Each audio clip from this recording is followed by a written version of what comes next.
Herkese selamlar arkadaşlar. Bugün sizlere BTC Türk Pro borsasında emir tiplerinden bahsedeceğim. Nasıl stop loss kullanırız bundan bahsedeceğim ve trade al-sat stratejilerimden bahsedeceğim. Şu an BTC Türk Pro borsasında gelişmiş al-sat kısmındayım.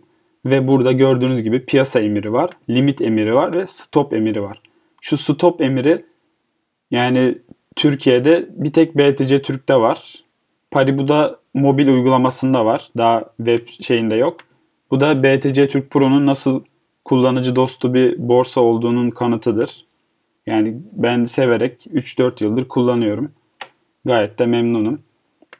Öncelikle şimdi bende şu an 474 TL var ve ben Ripple sayfasındayım. XRP dediğimiz şey Ripple arkadaşlar.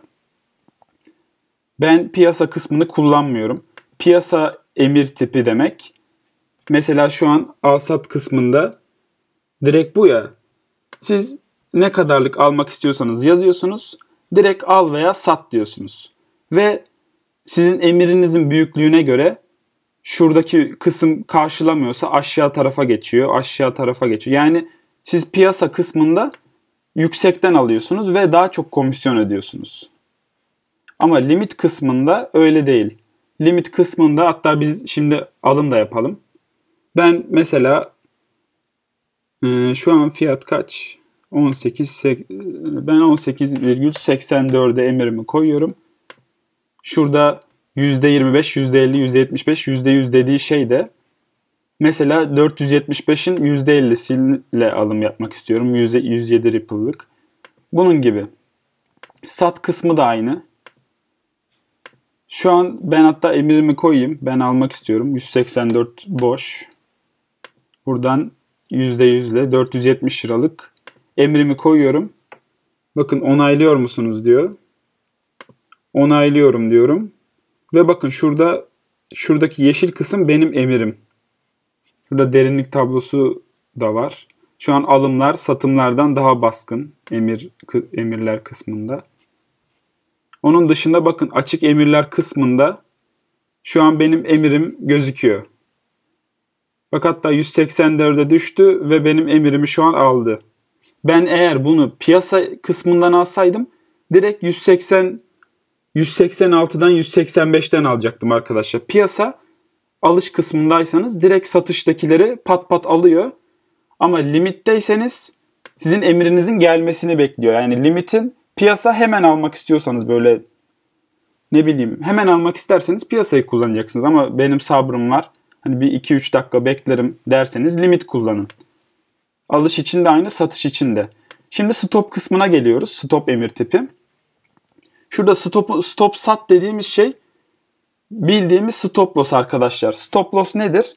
Stop loss sizin borsada, piyasada ne kadar zarar etmeyi göze aldığınızdır. Yani 100 liranız varsa bu 100 lira mesela %10 zarar etmeyi göze alıyorsanız 100 liranız 90'a düştüğü an stoplarsınız ve zarar kes yaparsınız. Sat kısmı stop loss böyle. Bir de stop buy emri var. Yani stop al kısmı var. Bu da şöyle demek. Birazdan örnekle de göstereceğim ama şu an anlatıyorum ne olduğunu. Mesela 2.40'da gördüğünüz gibi Ripple 2.40'dan dönmüş. Yani diyorsunuz ki arkadaşlar 2.40'da büyük bir direnç var. Eğer bu 2.40'ı kırabilirse bakın şuraya da 2.40 yazayım. Bu 2.40'ı kırabilirse sen 2.41'den bana Ripple al diyorsun. Yani 2.40'ı kırdığında düşünüyorsunuz ki 2.40'ı kırarsa 3 liraya gidecek, 4 liraya gidecek, 5 liraya gidecek. O zaman stop buy emri böyle. Yani profesyonel traderlar bunu kullanıyor. Biz Türkler çok kullanmasak da. Sat kısmı da bakalım. Mesela şurada 1.91. 1.91. Diyorsunuz ki arkadaşlar 1.91'e gelirse benim malımı 1.88'den benim mallarımı sat diyorsunuz. Bu da böyle. Emir koyuyorsunuz. Hatta su koyalım. Onaylayalım. Bakın emir geldi. Stop limit emrim. Stop limit dediğimiz stop loss. Hani satış kısmında olunca. 1.91'e gelirse 1.88'den benim mallarımı satacak. Ve ben %10 zararla bu işi kapatacağım. Hani bu sizin risk algınızla alakalıdır. Mesela 100 bin liran varsa %5 yap. Çünkü 5 bin lira güzel para ama senin 1000 liran varsa %10 kabul et. Hani %10 900 liraya düşse de bir şey olmaz. Hani bu sizin tamamen risk algınızla alakalı. Benim de param fazlaysa ben %2, %3 aşağıya stop koyarım. Ama değilse ben de aynı şekilde iptal ediyorum şunu da. Bu böyle. Stop'un sat kısmı böyle. Arkadaşlar stop loss kesin kullanmanızı öneriyorum. Çünkü stop loss'suz gezen otostop çeker diye bir laf var hani kaba bir tabirle. Ve bu gerçek. Yani ben zamanında burada gördüğünüz Ripple'ı 3,5 dolardan aldım. Ve 3 sene oldu. Hala elimde 15 sente kadar düşen bir Ripple var arkadaşlar. Yani stop loss hayat kurtarır. Size zaman kazandırır, para kazandırır. Başta kaybetmiş gibi gözükürsünüz ama düşükten daha çok adet arttırıp alırsınız. Bunu unutmayın. Şurada tetikleme fiyatı dediği şey hani çok ani, mesela 1.91 ya, sallıyorum şu an stoptayım. Mesela Ripple için konuşuyorum. 2'nin altına düşerse, 2 liranın altına düşerse 1.95'e. Ben böyle bu kadar aralıklı koyarım arkadaşlar. Çünkü çok ani düşerse bu 1.99'a koyduğunuz emri büyük ihtimal almadan direkt es geçip böyle bir pat diye düşer böyle.